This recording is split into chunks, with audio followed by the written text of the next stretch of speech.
Concerned about his reputation, and to the point that he runs away from Kathy Griffin, it must be pretty doggone bad.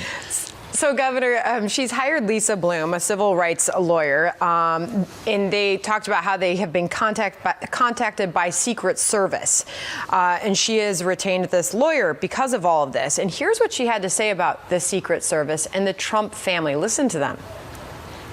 There's a Secret Service investigation of her, which is completely ridiculous.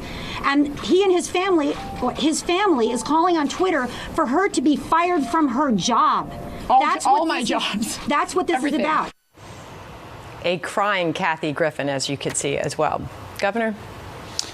Well, let me make a point here, Sandra. The Secret Service is not prompted to investigate because even the president tells them to do it. That's not how it works.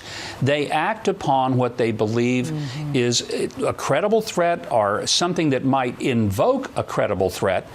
And the president doesn't get to say, hey, go investigate this person. It doesn't work like that. So if they did contact her, it was because they thought that her actions were so outrageous that it could invoke somebody to want to create some level of harm to the president or his family. This is just absurd for her to go out and pretend that somehow she has been stepped on. Even liberals ran away from her over this. And to remind everybody, there was a child involved. The president clearly saying his son Barron, that this was very harmful to him and was difficult for him.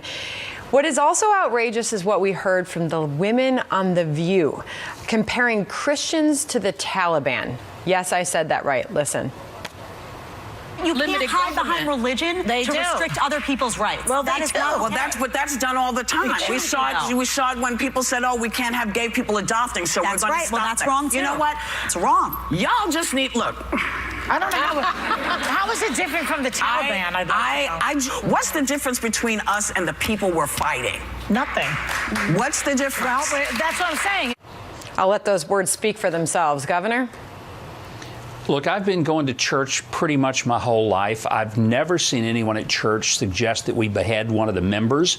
I've never seen women told they couldn't go to Sunday school or get an education. I've never seen a suicide bomber sitting on the front row.